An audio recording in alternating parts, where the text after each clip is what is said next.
All right, we're live, man. Aloha again. How's it going? It's going well. For Just those of you who are joining us, we're here with Evan Watson from Plan B Farm Brewery up in Fishkill, New York. Where the hell is Fishkill, New York? a long ways from you, Marco. It's directly north. You keep driving north, you'll get there. From you. It's really close to Poughkeepsie, New York, which used to be a big town. It's about an hour and a half north of Manhattan. Still on the Manhattan side of the Hudson River. So we're all up 9, which is really the Henry Hudson Parkway / West Side Highway. So our brewery's actually off the West Side Highway if you drive an hour and a half north. Which people that aren't familiar with New York, they don't understand how scenic it gets, but it gets scenic pretty quickly. Are you in an area that is pretty? What's the population like in your area? So that's what I'm trying to get at. Fishkill is fairly industrial. It's a commercial area these days. I don't know what the population is. I'd estimate like 50, 60,000 people probably. Um, we associate a lot. We do the Beacon Farmers Market. We associate a lot with the town of Beacon, which is a much more quaint community that's right next to us. We live on the east side of Mount Beacon, on the base of the mountain, and we go do the farmers market there down by the water, and it's beautiful, and it's a really up and coming community, and it's got a lot of interesting culture to it. So I like to think we're part of that community more than Fishkill because we're just kind of at the end of Fishkill, but I like Fishkill as well. What would you say drew you out to that area? Is there Well, any? yeah, Emily and I, my wife and I, this isn't Emily, this is Abby the dog. This isn't my She is laying seductively on our bed. And I have to say that we had to do this. I wanted to do this out by the beehives and the farm and everything, but our other computer, our remote computer, didn't work. This is Abbey Road, though. My wife Emily is from Ohio, and I'm from Indiana originally. And I came out to New York to do music, and then eventually we just started moving out of the city, out of Manhattan, and back. You know, when I committed to the idea of starting a farm brewery of all New York ingredients, growing as much as I could, then obviously we needed space, and this was about the closest place from Manhattan that we felt like we could get decent acreage to grow things and things to go into beer. So yeah, that's why we've kind of gradually moved. We lived in Westchester County, which is the northern county of Manhattan, for 5 years or so. But yeah, 2 years ago we moved out here.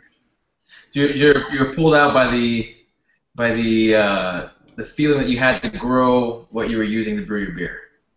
Yeah, just to get land, to be able to access land at a decent cost, to be able to be in an area that feels like a farm, but not too far that people don't still come up from the city, and then they are a little acre. They really feel like it is a farm because when you live in that concrete jungle, it's Right.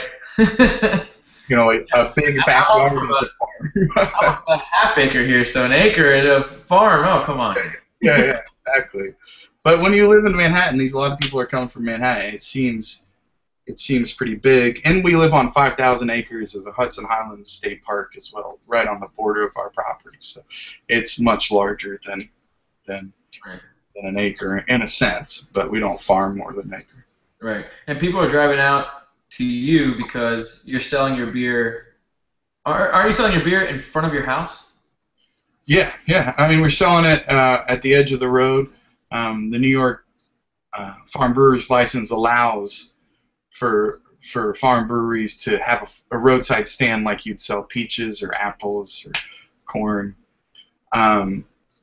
But we sell beer, and we have signs we put out that say "Farm Fresh Beer," and that Emily, meticulously and beautifully has painted, and yeah, it's right outside of the brewery, and people come. They got to see the chickens running around eating grain, and the hops growing, and the bees going crazy, it gives them a little bit of an agro-tourist kind of connection to the origin of beer, which is kind of my mission, my purpose, more or less, as a brewery. Yeah, and when I first started, was introduced to you guys, I started reading up on you guys. And by the way, I got to say that I'm really excited to have you guys on the site. It's our pleasure. I really want to highlight breweries like yours that are, I say it is innovation by going back to the traditionalist roots. That's the best way I've been able to put it. No, it's great. Not to interrupt because you're being so nice to me, but there's the Portlandia. The first season they do the Dream of the 90s is alive in Portland, and the next season it's the Dream of the 1890s, where everybody churns their own butter and keeps their own chickens, and it's all artisanal. So I don't know. I'm stuck in that mental space. I philosophically haven't really, made peace with going back to be innovative. But I think a lot of us are getting back to the core concepts of what makes people happy.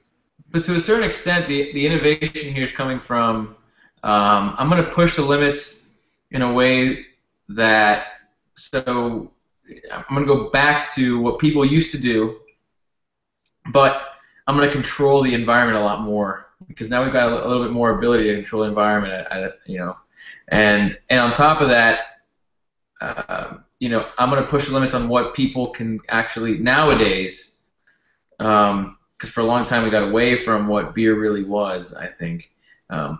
Get people back to, this is what beer's supposed to taste like. This is what beer tasted like 200 years ago when people were doing it, every single thing with their hands. And we're going to get into exactly how much you brew, how much each batch, and how many gallons each batch is. Because you guys are very small, and I can appreciate that, because you want to keep everything as much as possible in-house and control the environment of the ingredients and each component of the brewing. But I think that's the innovation here. The innovation is going back in time and saying, this is what they used to do, but we're gonna try and control each aspect of it as much as possible. Yeah, I think that's true. I think agriculture in general is stepping outside of what's natural, and to cultivate things is unnatural. But people have been doing that forever. I mean, people have been growing barley, malting barley, and growing hops and drying hops for eons. The part of it that we have the advantage of, kind of a modern conception of technology and science, is cultivating yeast, so we can do it a little bit more with more education, cultivating wild yeast. Whereas, as opposed to Vikings using their magical stirring stick, or right. Without completely understanding, and maybe that's bad. I mean, maybe taking the romantic part out of it is bad in a way, but because I do like the concept of just imagining the giant stick is magical and it makes all of it. That would make my process a lot easier. But you're right. You're right in that sense, is that it's doing those old things, but with a lot of knowledge. I mean, we're talking on the interweb, on the internet. So right. I mean, it'd be silly not to utilize modern knowledge, but it's nice to get back to getting your hands dirty and creating the ingredients that go into your beer. For sure. Right, and I think that says something about your personality, because as part of my job in having these conversations with you, I've got to research you, and I've seen your music, heard your music, excuse me, and it seems like you've been a person that's always wanted to create.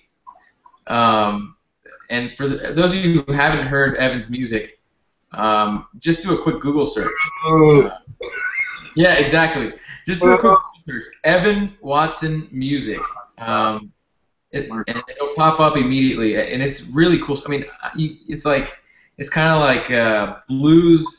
Some of the stuff I was listening to was kind of like early Led Zeppelin, kind of blues riffs.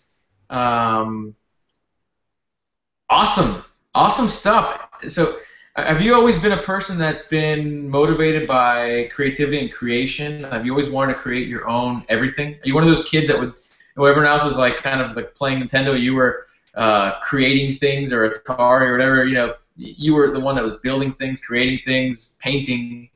I wish I could say no, Marco. I wish I could say no.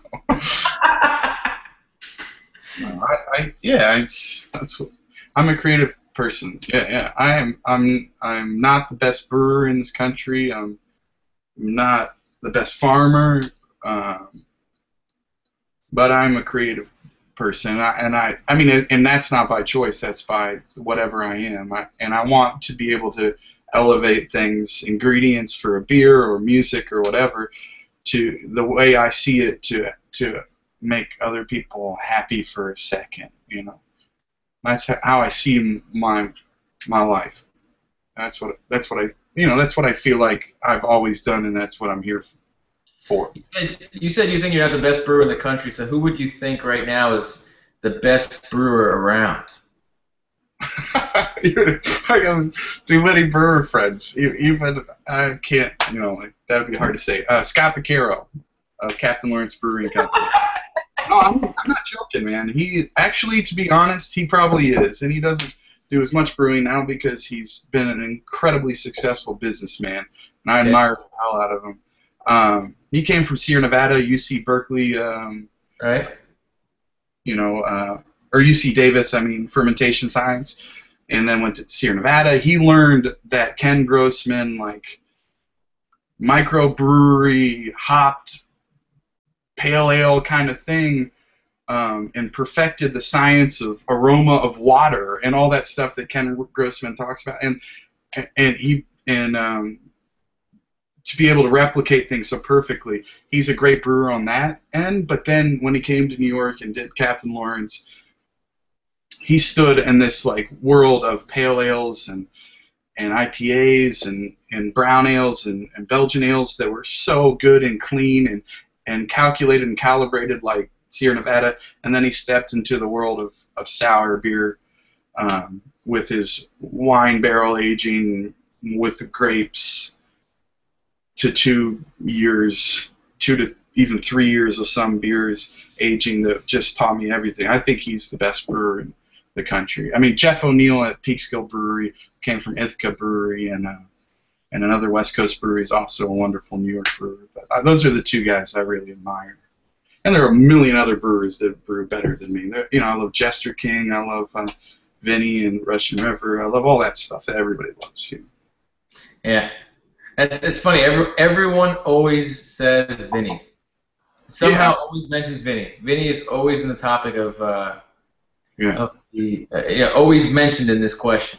But I think Scott is really more on par with Vinny than most people would imagine.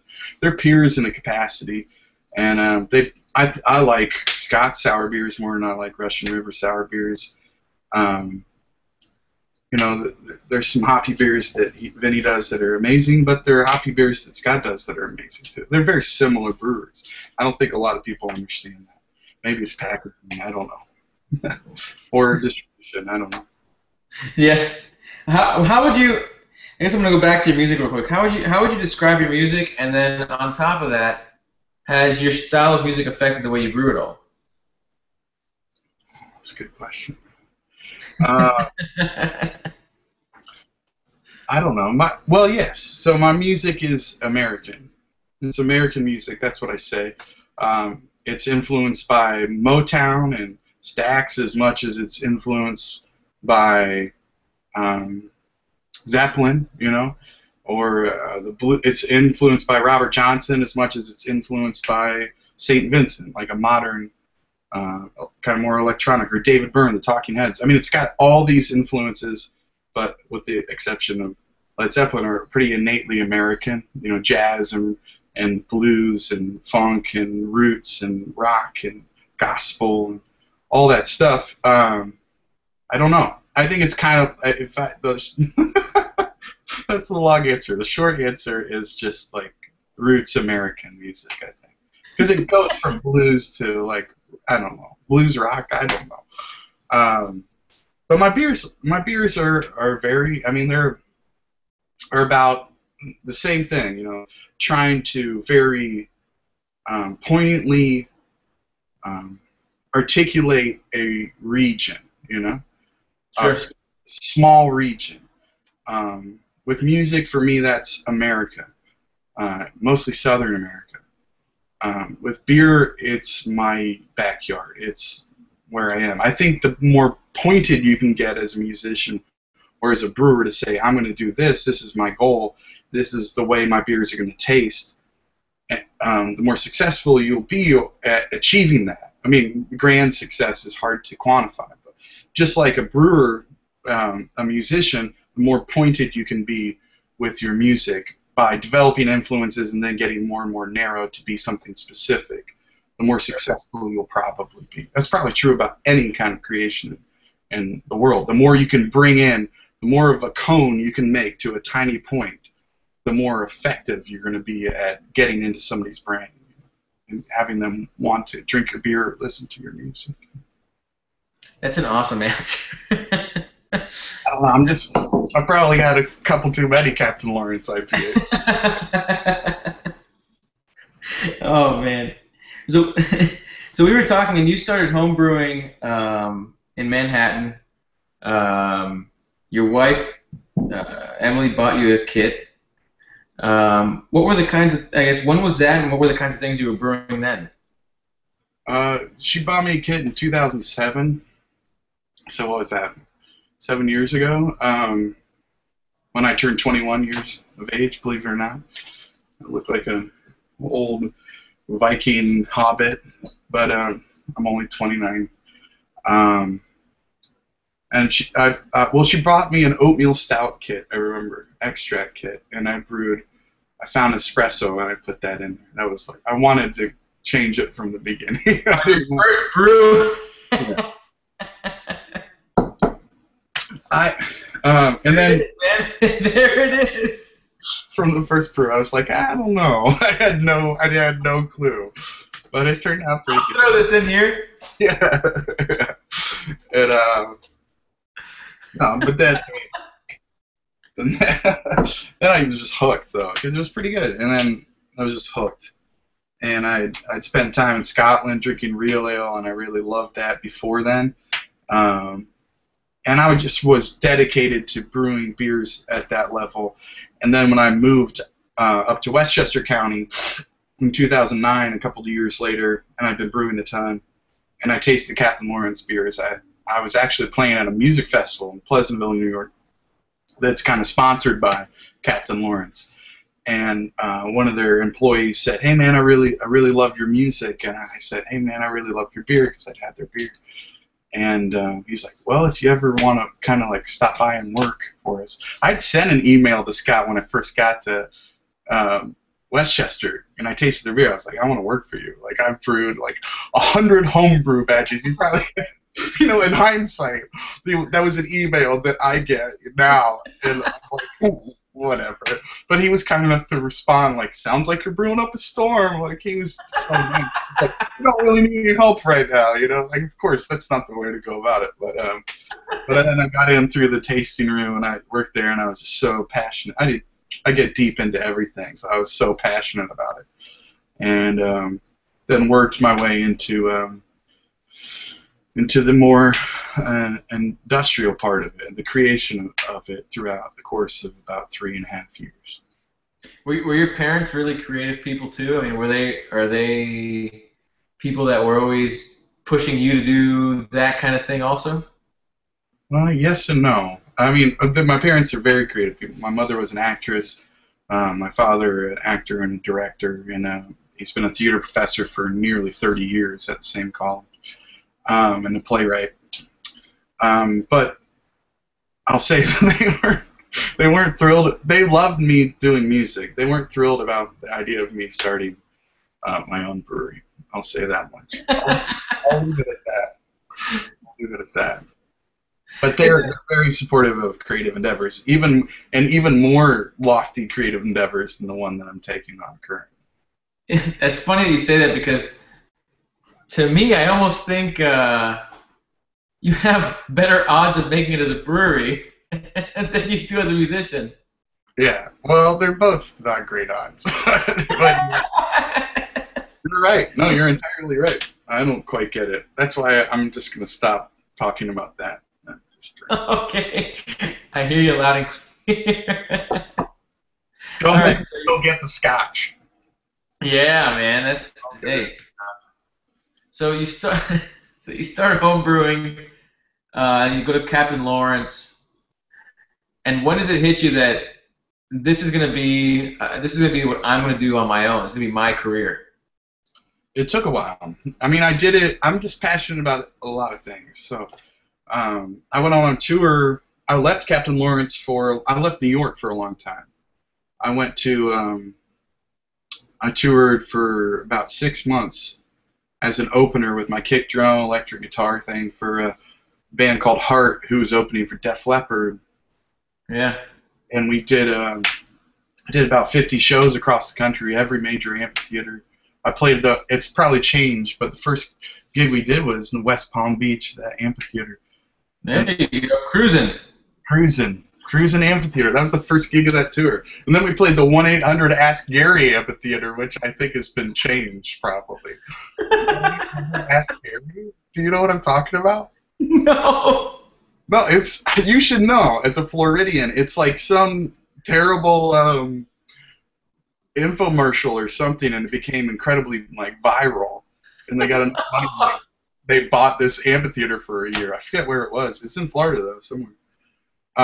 Anyways, I left to do that for like 6 months, and then I recorded an album back in Indiana for about the rest of that year, all by myself, and and then I kind of went crazy, and I came back and with my tail tucked in between my legs and told Scott I was like I want to work for the brewery for Captain Lawrence, and I did for I don't know. I started working part time, and then I got more and more and more involved. And I think the moment I got a brew on their pilot system, which was like Scott installed, so the brewers can get try out the recipes. People can try out the recipes. The employees can try out fun recipes, and I got to brew a beer of my own recipe on a commercial system. That was probably the moment. I was like, well, I just want to do this. Marco, you're frozen, buddy. Oh no, Marco. Marco!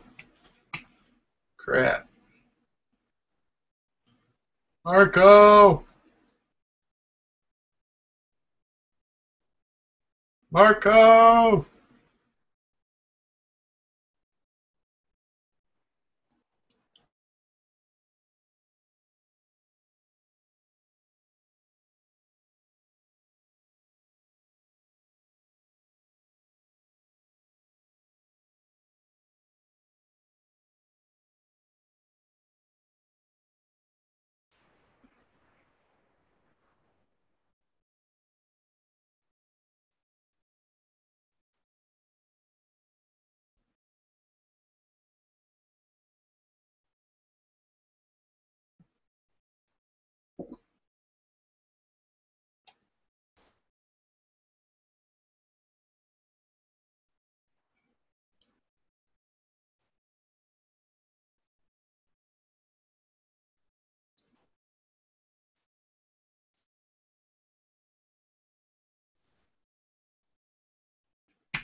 Are you there? Yeah, there you are. Oh man, what just happened? I have no clue. It just went black, like your screen went black. Ah. Was that me? I don't know. I don't No, know. it probably wasn't if you were still there. And whatever. We're still live. Let's let's get back to it. We were talking about. Oh man, I got so frustrated. I forgot what we were talking about. Yeah, well, I want to talk about your brewery. I want to talk about the whole concept behind your brewery because that's really what I'm excited about for you guys. You know, we all like as we said earlier. Plan B, you guys want to brew um, beers that are using local New York products and as much as possible products that are grown on your land. Where did that whole idea come from? Like, where did you start to think that's kind of going to be the focus of my brewery? Well, like I said, the hop crisis of 2008, I was pretty um, intrigued by the concept of growing my own ingredients. I think as many good things as I've said about Captain Lawrence, I think when I was working there, I thought about what I could improve if I had my own business, which I think any responsible and thoughtful employee should think about anything. What would I do? How could this be better? Um, and the thing that kept coming back to me is local beer. You know, it's a local brewery. It says East Coast Ales on everything. And I started thinking about, well, what's a local brewery? It's a small business that you're supporting in your locality and in your town, but it's not a local. It's not the ingredient. Not like food is local, especially not like wine is local, where those things are grown on premise. You know, um, ingredients when you buy Chinese glassware, Belgian yeast, British or Canadian malts, West Coast hops, or Old World hops.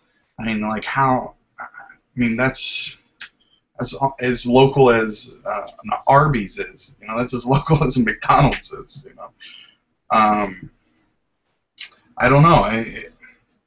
If a restaurant called itself, it was a local restaurant. It's like it's all local food, and you're like, where did it come from? And you said it came from Europe. And you'd say, I don't understand. Just same with a vineyard. You know, if you go to a vineyard and you go in the tasting room, you taste all the wines, and they're beautiful. You're like, these are great wines. And you're in the middle of Sonoma County, and you're like, can I see the vineyard?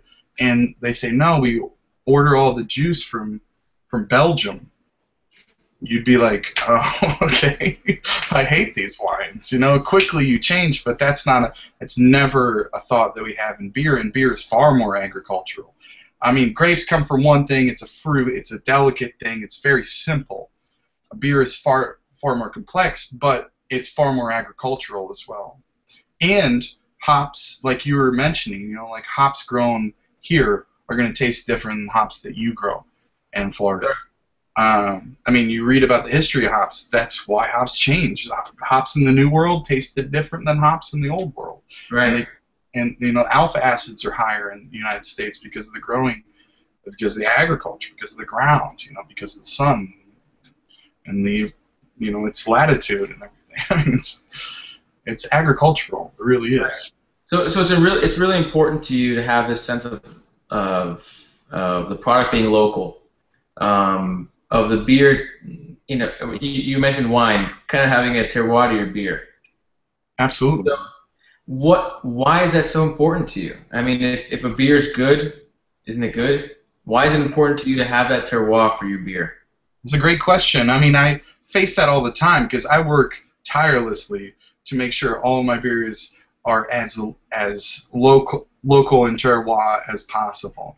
From cultivating these yeasts incessantly, from growing the ingredients, And I realized then when these people would taste my beers, when you taste my beer today, when anybody tastes my beer, I mean, if you get to taste, I hope you get to taste it. When you taste my beers, you're not saying, well, you're not giving it a handicap. You're not giving it a, you're not saying, well, it's a really good beer for being grown on his property.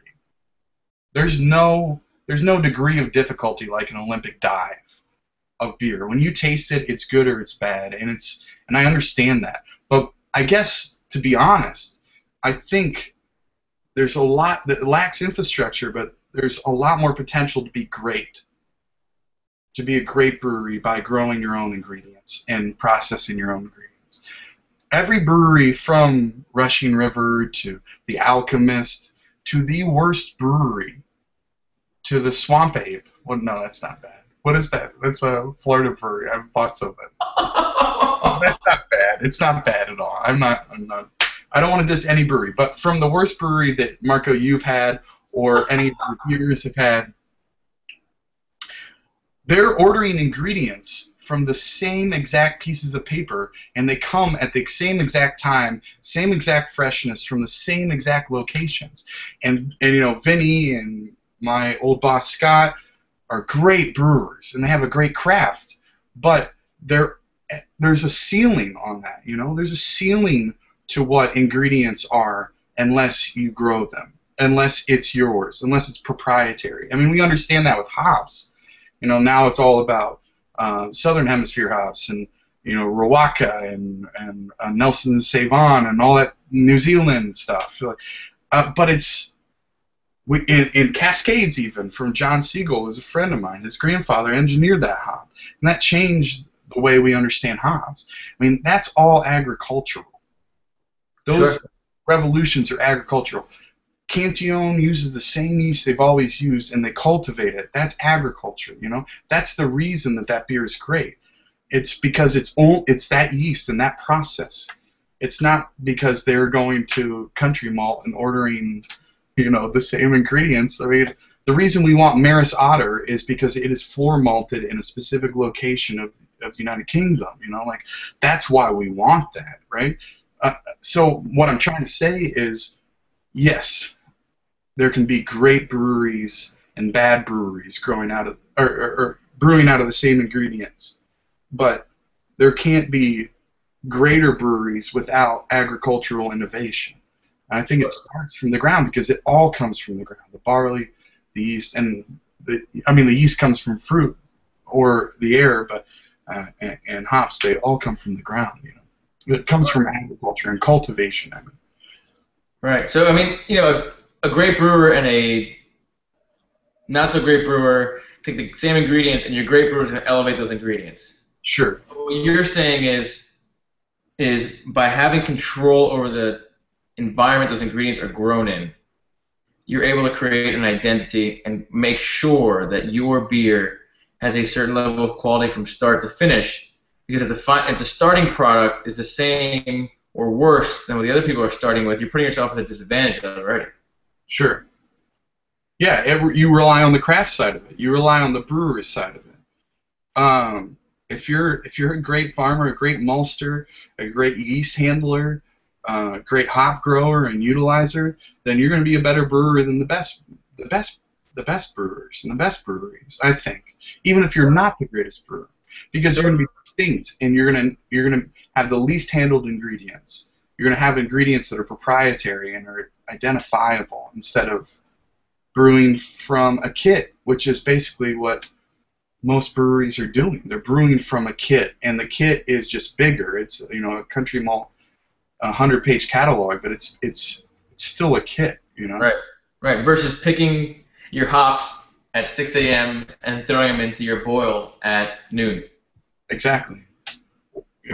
In cultivating your own yeast strands and foraging for fruit and that kind of stuff. I mean, it sounds freaking but all the yeast that you're using in your beers, you've cultivated off of fruits and different things in your property, right? At the beginning, we were using some commercial strains, but currently that's true. At the beginning, we were using And even the beer you're drinking today, or you'll maybe drink today, is has The reason you keep saying that is because the beer that we were supposed to be reviewing and talking about today, UPS had a train derail on the way to Miami, so it is stuck in some like trailer somewhere that I'm. it sounds like it's fine. It sounds like it hasn't exploded. Sounds like it hasn't busted into a million fragments of glass. Oh, the train derailed. Emily packed it so well. Trust me, Marco. It's so frustrating. It's so frustrating to call them and have them be like, "Well, we think it's in Hialeah in a trailer." Hialeah is not great. Oh well. So I'm sorry. I'm drinking one of our beers for you. So there we go. Good. What are you drinking? here's Let's this talk about the beer you're drinking. sucks. No. You said it was a sour apple. Yeah, so it's the second batch of our beer, Sour Apple, which is one of our least inventive names, but maybe the most literal and self-explanatory sour beer names. It was actually the first real sour we came out with for the public, so we didn't want to scare them by being so tart. So we use our local farmers, Granny Smith Apples, a close friend of ours. She works for a farm that has a great orchard, and New York's known for, it's the Big Apple. Has wonderful apple selection, so we use Granny Smith super tart apples, and we age it in a local a distillery's rye whiskey barrels that have been soured. So like third usage rye whiskey barrels, 2 uses of not sour, and then we do a tree beer, which is like a tart beer with maple sugar or maple syrup, and then we do a really sour beer on the third usage. So it's a rye barrel aged sour with Granny Smith apples, and it's the second batch of it. It's only been in the bottle for a week, so it's a little undercarbonated, but it smells good, tastes good. It's very tart. That's awesome. I mean, it's terrible. So the only places people can get your beer now are in a farmer's market, right? You guys do a farmer's market, and then down the road from your house. There's no distribution going on. If you want your beer, you either have to trade for it, or drive your ass up to North New York and go find you guys selling it. Or hope that a train doesn't derail on the way to Florida. Which seems like a pretty good safe bet. I woke up today. I felt so sick. My eye was swollen from allergies from my dog, and then what brought me through the morning was, oh, I'm gonna have a Plan B beer in my glass by 3:30 p.m. And when UPS told me that it wasn't gonna be here, I all of a sudden felt sick again. Marco, I'm sorry, man. It's not your fault. It's UPS, man. I should have sent it out earlier. Not Emily. No, man. No. Anyways, let's get back to the important things. I love what you guys are doing, and the reason why I love what you guys are doing is what we've talked about so far. And what that is you guys are exactly what this website and what I wanted to promote through this website, which is a local brewery, which I think most craft breweries are local. So, the fact that it's a craft brewery, all right, we've got that checked off. But you're taking it a step further. And one of the things I want to emphasize to the site is that, a lot of craft breweries take, it's not just your own brewery that you're benefiting. I mean, like you just said, you're buying things from farmers in your area. You're staying as local as possible. To the extent that you cannot grow something on your property, you're staying in New York to buy it. So instantly, a 1 to 2 person brewery has benefited how many companies in that state or that city? I think it's incredibly important, and I love the fact that you guys are putting so much impact on that. I mean, part of it is because you guys want to have a certain identity to your product, but I think part of that, if I'm hearing you right through through your answers, is that you guys you think it's really important to lift up the local economy in your area. Yeah, you're right. I mean, there's nothing more important to me than community. I mean, microcosmically, that's not a word. Through, Hey, that sounds amazing. Microcosmically, man. I think it sounds like a word. I mean, in a microcosm, I love having people around. I love entertaining. I love sharing beer and music and laughs and stories and friends. I love that. But as that extends, I mean, you can't do that with everybody, you know. But you can share your love and what you have to give. My wife and I we're never looking to make a lot of money or any money. We just want to be happy and sustainable regardless of money. We want to not worry about money, but we want to be able to spread it as far as we can so it helps other farmers and they get a lot out of what we give them. That we give them a bottle of the beer and it's great and they love it. I mean, that's like, I don't understand. I mean, I understand why other breweries don't do it because it's cost prohibitive. We're tiny. We do a barrel of beer a batch, so we can do that, and we can give it some back to the people, and they love it, and they understand it, and it gets a community excited about a particular thing. I don't know. It's all, but that's my goal, is like a community of, and even if people are traveling. At first, it was hard for me to have, because when our farm stand first opened, it wasn't people waiting for 5 hours before we opened in a line. It was the guy down the street coming up and asking if he could fill his growler, and me like finding a keg and filling his growler, even though we don't do that. Like, it was about the local people saying, this is wild yeast. This is yeast that grows in your backyard. This is the taste of your particular region, and educating them not only with craft beer, like you're saying, or local beer, but educating them about where beer comes from, and that was rewarding to me. And at first, when people started showing up from, you know, few states away and stuff like that to get the beer to trade or whatever, I felt strange about that. But that being said, it's still a community, you know. It's still a community of people that love it, and I watch them, and they trade it or they share it. And the concept of a bottle share, which was even foreign to me, I've worked in the industry for a long time. At first I was like, this is kind of weird, maybe nerdy, and then I realized it's like one of the most beautiful things I've ever seen in my life. You know, that these guys wait in lines for hours, and then they come to another place, and they share that beer that they've spent $30 for and 5 hours for with everybody else. Where else in your life, because Marco, I'm sure you've been to many bottle shares, where else in your life have you ever seen that generosity from people to other people? Right. I come from the Midwest, and we're very generous people, and I've never seen it. And it's really changed my idea about what community can be. But certainly the community aspect of it and paying farmers for their fruits and everything is all a very logical decision for us. We're being joined now by your beautiful wife, Emily, Yeah. and I'm sure a future brewer. Yeah. Well, present brewer. Emily's brewed some beers, and then Also a future brewer also. yeah, a little future brewer right here. You've been brewing a baby. Emily's been brewing a baby.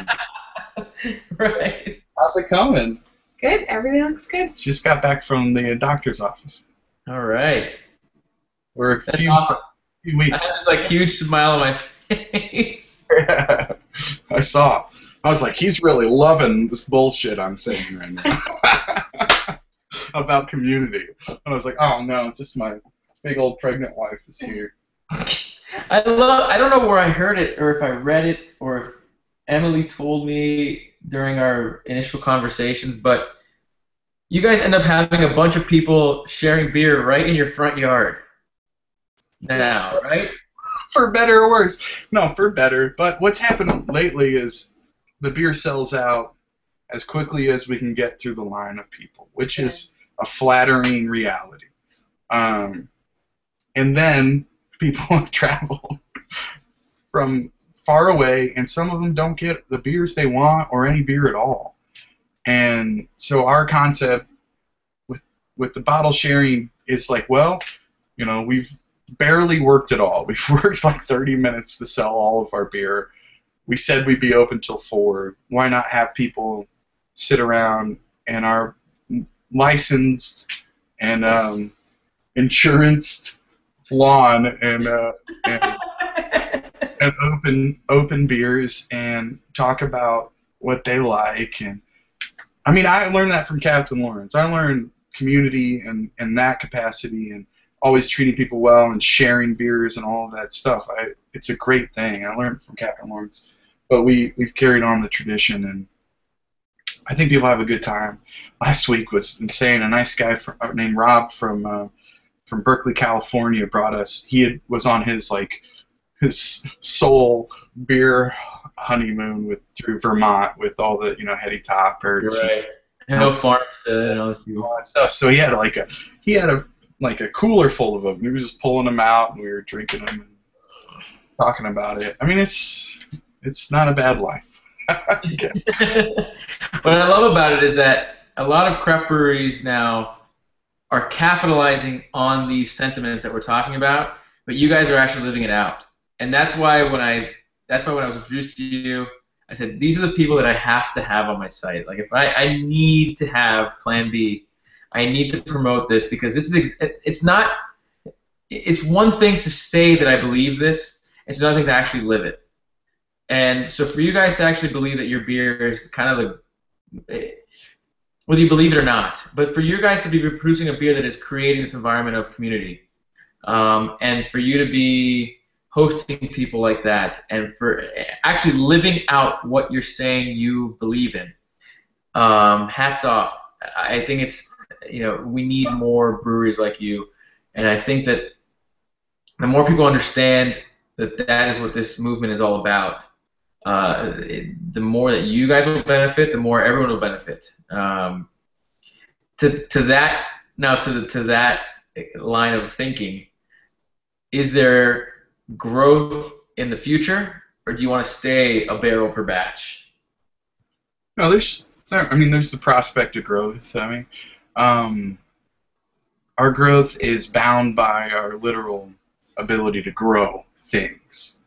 So ultimately, we want a 20 to 30 acre property growing grain and hops and malting everything. Every batch of beer I will have seeded and processed. Every batch of beer will be fermented with a yeast I've cultivated. Those are the goals. I see it getting bigger, and I see a much more, formal bottle share kind of communal place where people can gather and drink it. You mean it inside a building? Inside a building. Right. Maybe not. I don't know. It's nice outside usually. In the winter it gets kind of cold here. As you go outside here, and you're gonna sweat just by walking outside the door. Yeah. Yeah. Oh. Yeah. Out there it's like just globules, right? Humidity. So hot. Florida. Emily, how much do you love this guy? I mean, this is like, what he's saying is awesome. I mean, I've known him and lived with him for a very long time. We've been together for almost 9 years, so I'm glad that he's charming, yes, but the charm, Charm wears off quickly. It doesn't seem like there's any hiding who he is. No, definitely not. I mean, he's a strong personality. He had a vision. I mean, it's great.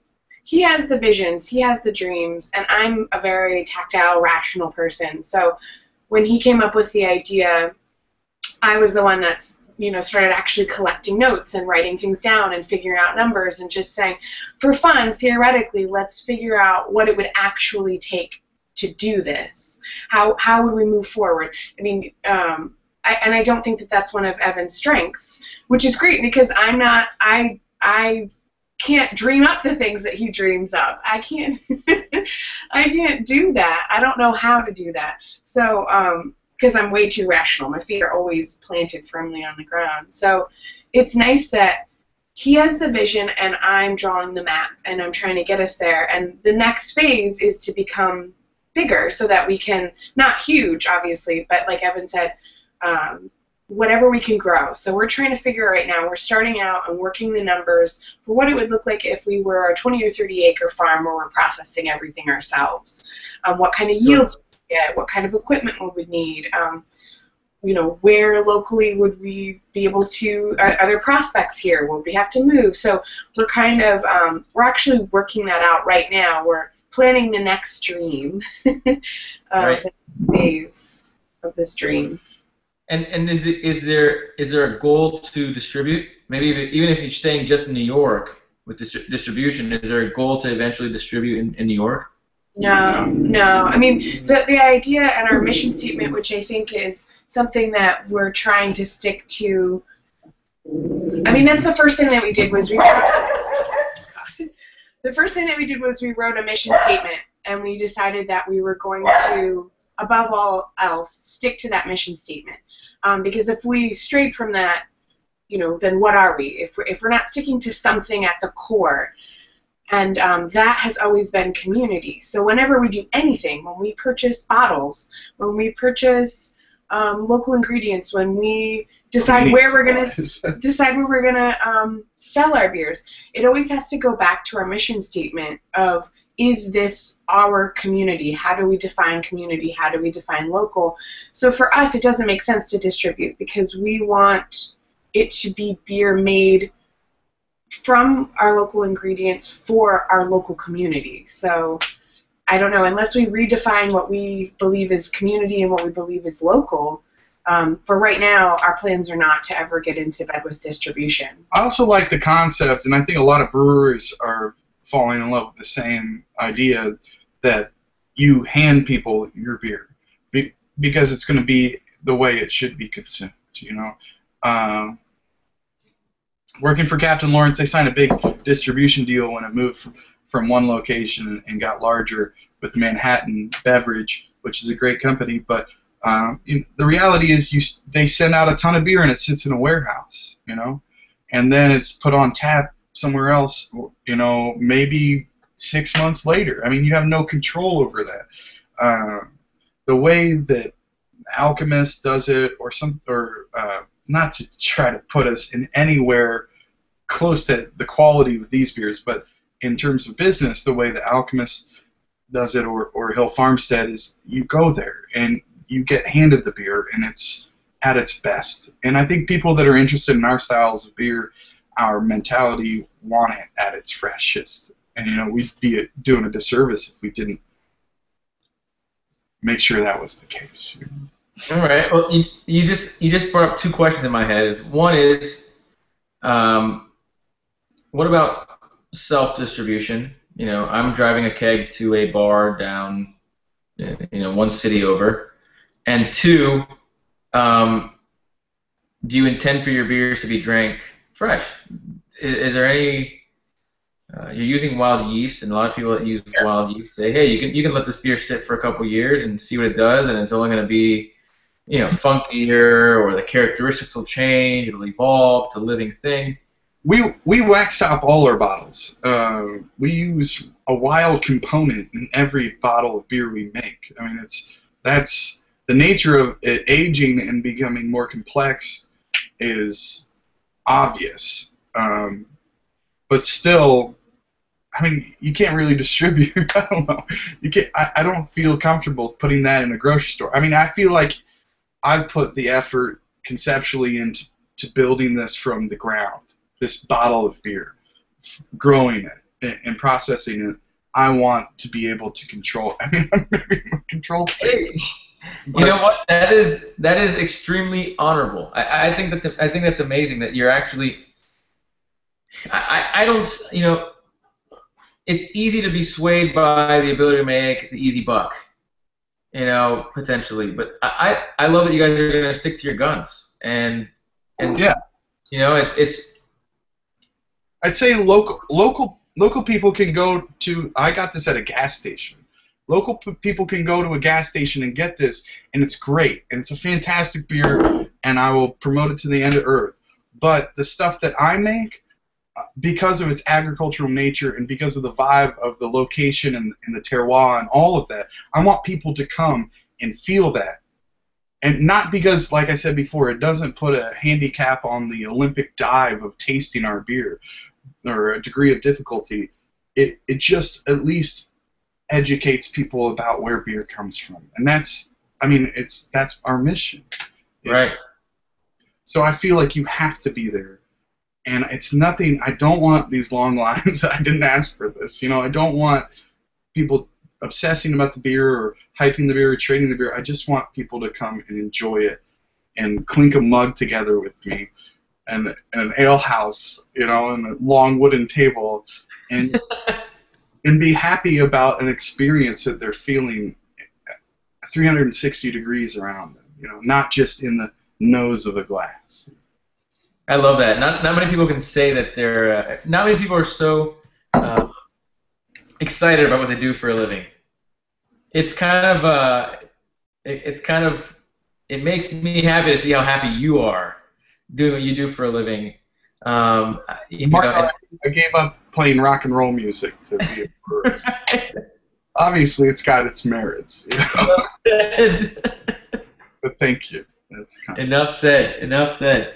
But obviously, the reason how I heard about you was that you keep being very modest with your answers, but obviously you're doing something that is absolutely amazing. Otherwise, a beer that is sold at a market stand would never have been known about by a guy who lives 3,000 miles away in Miami. And so, who do you attribute? I think we talked about this a little bit before we started talking in the interview, but who do you attribute as kind of one of your biggest influences when it comes to how you brew and your brewing style? Like I said, Scott Vaccaro is my predominant influence. There's no other than Vinny. I mean, they're the same people, and we've established that basically. They are mirror images. Like nobody other than Vinny stands in that world of sessionable IPAs or double IPAs with one foot, and then the other foot stands in the realm of sour beers and Scott. And I just worked there. That's where I learned everything. I was lucky to work for such a good brewery. A lot of kids go through a million breweries that aren't that good before they find a place to really learn something. The reason that I don't know, I can't, my influences. My influences are people that really push the boundaries of whatever their mode of creativity is. I think we talked earlier. It doesn't have to be beer. It could be musicians. It could be. Levon Helm. Levon Helm is a huge influence of mine. The drummer singer of the band, and I was lucky enough to get to go see him play and be a part of his community in upstate New York and the Woodstock region. And he had these rambles in his old age with throat cancer. They called Midnight Rambles, which was his version of Mississippi Delta late night sassy music when all the kids went home and it got down to the burnt ends of life, And it was this rustic thing, and he has this beautiful barn, there's music, and it's just this ambiance that is unparalleled in my entire life. You just go up, and it'd be like Donald Fagen of Steely Dan and Levon and Larry Campbell, all these amazing musicians playing in this little tiny place for these people in this community of Woodstock, this beautiful location. I think that's inspirational in the way that we do things, is to elevate people, to have them come and say, this is a great night in some kind of basic way.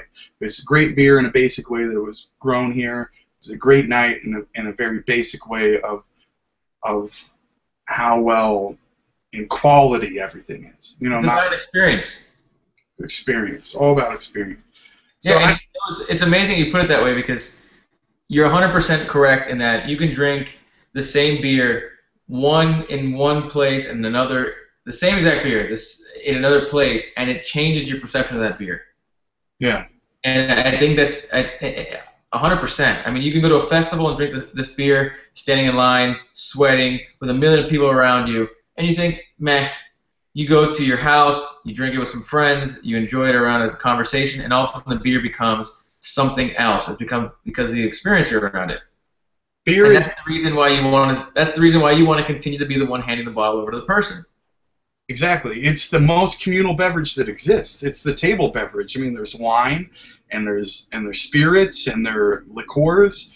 There's marijuana. There are these things that are far less social. I think that beer is the thing we pass around at a table that gets us jolly enough, but not too jolly. You know, that we get in fights. It's not bourbon. You know, I think it is communal. I think that as a substance, its inebriative value and its taste value is all about a community. And maybe that harkens back to an age where you had a maltster and a farmer and a hop grower and Vienna or whatever, you know, or maybe that's what it is. It's like this was all these ingredients. It wasn't the one pretentious wine grower who had to grow his grapes on the northern side of the field where the sun and the grape was king. Maybe it comes from the community contributing to the beer. You know? Sure. That's probably why in Germany you don't have individual tables. You have these long tables in the beer houses where everybody sits with each other. Prost. Yeah. Yeah. I'm gonna smash this on our new computer. No. But let's cheers. Can we cheers? Oh no! Here, I'm gonna pretend like I still have some left. There we go. Cheers. There we go. Oh man, you guys remind me a lot of me and my wife, where I'm kind of like the one that's always like, "Woo, big thoughts," and my wife's the CPA that is kind of like, "Hey, shut up and think of go straight. Come on, tunnel vision."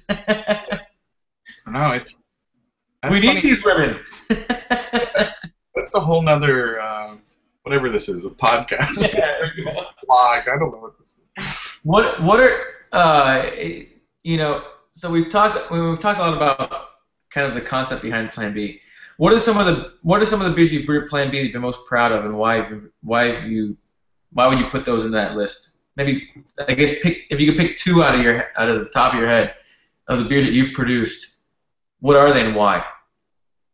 I'd say the first would be the Water Moccasin, which was the first beer we brewed with exclusive. Well, it wasn't the first beer, but it was the first beer we brewed with a wild yeast collected from muscadine grapes that I'd picked from fishing on a creek behind our behind our house.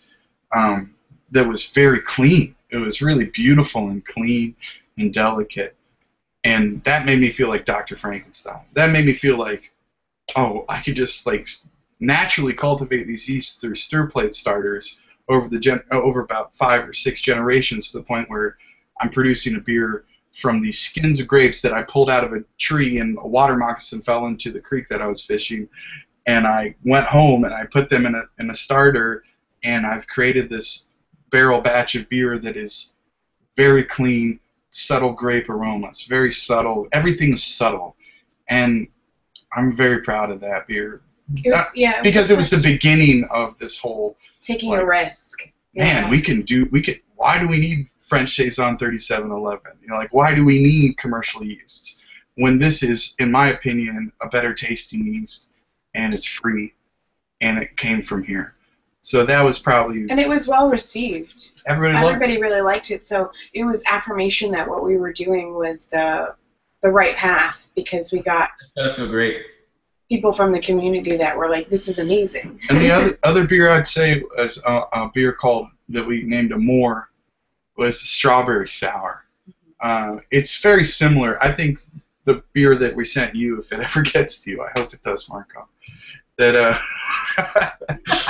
that beer is. So do I, my friend. Precious beer is very similar as apricots, but the Strawberry Sour, a year-old aged sour with some commercial lambic yeast, but mostly our peach tree yeast, in a wine barrel blended with strawberries that literally came out of our strawberry beds directly into the sour beer and sat on it. Cultivated a yeast even with the strawberries in it to influence the yeast. that beer for me, it's not the best beer right now, but I think it's just like you sit on it for a year. It's whoever has it. I don't even really archive my beers. Whoever it's has called a more, so I mean, it's your love. it's my love. That beer is so good. It's a good beer, and I've made a lot of mediocre beers. I made a lot of really not great beers. Not a lot of them. I've made some. We don't sell those beers. Yeah, but this is a beer that I like to say that is very good. It's a nice beer. That's awesome. Now, economically speaking, when you're sitting on a beer for a year, and are you guys blending? Because if you sit on a beer for a year and you think, oh well, this isn't that great. Yeah, we've had this kind of a Solera wine barrel it's getting tarter and funkier every day, and we use it in increments to blend into other barrels to get more or less. I mean, I really love the concept of blending to taste. I think it's important, though I am a very strict single malt Scotch connoisseur. Yeah. But I believe in beer. I believe in blending with beer, especially with those old beers. Sometimes you need a little fresh tartness. You know, you don't need all that, kind of ethyl acetate barren tartness from a year and a half. You need that bright tartness. You need all these aspects to make a beautiful beer. In my opinion, you need the funk. Maybe you can't get the funk from the super tart aged beer, and you want a medium aged Brett kind of funky beer to pair with all that to hit all those marks, of sour beers. And that's what we tried. We just released a beer called Comb that kind of had a blend of all of our barrels that we enjoyed, and it's just very diverse. It's smoky, it's salty, it's tart, it's funky, it's oaky, slight, ethanol tinge, a slight ethyl acetate tinge, like those things that I love from Flanders region, the Flemish region of Belgium, and stuff that I love from southern Belgium to American sours, Captain Lawrence stuff. I love. Just trying to get all those little marks on it. This is, what I love about this is there's a guy who's 4 times my size talking about his delicate beers. I'm tiny. I love it. I'm 4 times your size because Emily's not sitting next to me, Marco. Look, oh, see? No, I'm not You're Paul Bunyan. humongous. This is Babe the Big Blue Ox, but I'm no Paul Bunyan. And I also love, we're going to go back to the music thing. I also love the it seems like the difference between you as a musician and you as a brewer. Here you are talking about your beer, saying it's nuanced, it's balanced, it's nice, it rounds out, and then all of a sudden you put you on, again, one quick Google search, and here's live videos of you singing, and it is raw, in your face, intense rock, blues music. I love that. I'm one of these people that sees things as like an entirety. I like to get behind people, not necessarily just beers. That's why we've talked about your music in general. But thanks, Marco. I really love what you guys are doing. And so I guess we've kind of come up with it. You guys' goal is to stay local, to promote local business, to promote local economies, create community. I think that is huge. Not only is that your goal, but you're actually doing it, and the processes or the steps that you guys want to take in the future are all with that in mind. And it's not that it's that with that. It's not just like a selling point for you guys. This is what I think is so important, because it has become kind of a selling point for a lot of breweries nowadays, because people see craft as a certain thing, and so let's piggyback on that. And so for you guys to be living it out, it's something that I think everyone should really jump behind. I hope that people that watch this learn more about your brewery, and I hope that people that watch this that are thinking about opening breweries think about your guys' goals when they do open their breweries, because it's a really nice thing to have in a city. It's a really nice thing to be able to promote. And so I guess looking forward, we know that you might want to have 20, 30 acres to be able to grow all your ingredients, your hops, all your grain. what do you think that will increase your production by? I mean, you're doing 1 barrel of batches right now. Is there a goal you have per batch in the future? We're not malting our own barley. We're not growing our own barley currently. We get it from farmhouse maltster. Now Marty's got a brewery. The guy that does it, it's like his garage. He's malting. He's the only functional maltster in the state of New York. But we get all our grain from him. It's all grown in New York, right up near where he is, near Binghamton. He does a fantastic job malting. He can do about a ton a week now, and I take as much as I can get from him. So, I mean, right now we're not growing any grains, and the grains are the heart, the blood of beer, you know, the lifeblood of the beer. So even with 10 acres, 15 acres, 20 acres of grains, we're talking about a system, for my calculations, it's only going to be, I don't know, 5, maybe at the most 8-barrel system of beer, which is very small. Sure. But it's 8 times the size of what you're doing now. I guess so, yeah. I guess so. Yeah, I mean, I think personally our goal is just to be able to sustain. Sustainability is our goal. And so, I mean, we're not looking to make $1 million. We're just looking to be able to live and maybe eat. That's all we really want. Yeah. I love it, guys. I want to thank you for your time. We've already been talking for about an hour and 20 minutes, so time flies. It's a long time. It went by really quick. I love to hear everything you have to say. I hope that in the future we can do something else, because I think we only scratched the surface of what you're all about. And well, the coolest thing about this interview, not to say that any of the other interviews haven't been awesome. I've loved all the interviews we've done on the site. Is that I love how honest and raw you guys are, and the focus on staying local is awesome to me. And so I hope this isn't the end of our collaborative interviews or whatever we do in the future. But I wish you guys nothing but the best. I hope that you do get that 20, 30 acres. I hope that next time we talk, we're sitting in a farmhouse on 20 or 30 acres, and I'm in New York with you. Goblets. I want to see smashing goblets. And that's right. And something about your Viking art in the we can't get into that. No. Did you talk about that? No, we didn't talk about that. I mean, I'd love to talk about it. I mean, it's my favorite thing to talk about. Let's save that for another time. Okay. Yeah, that's just. Yes. All right. There's a Viking inside of me now. So. You can't tell with that big red beard you got. You know what's funny is my beard gets red when I grow it out. Really? That's good. I mean, you got a little Viking in you. That's why you're brewing good beers at home. I'm a Spanish Viking. So, guys, I really hope the next time we talk, I'm up in New York with you guys in person, and it's not this screen. I really love everything you're doing, and I hope that you only continue to grow, and we can get behind you guys. So. I hope that people are learning about Plan B Farm Brewery through this interview. Is there any way people can maybe, if they had a question off of this interview, email you a question or?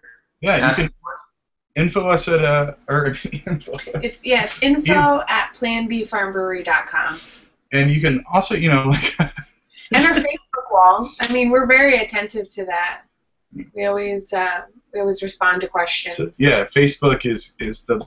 I mean, it's just easiest for us to post things and communicate with people that are interested. So Facebook's good. Our website, we try to update. It looks nice, and we worked hard on it, but it's harder to update than our Facebook. So that's a way to communicate, or info@planbfarmbrewery.com. And Facebook is Plan B Farm Brewery, the whole thing, right? Yeah. Okay. All right. Well, for any of you guys who have any questions for them, beyond what we've talked about, there you go. Guys, you're the best. Thank you so much for the interview. I had a great time. Dude, you're a good fella. Thanks for having us on. It's I'd love to share a beer and clink some chalices, if not Viking horns. Here we go. Recent time. All right, guys. Have an album. Thanks, buddy.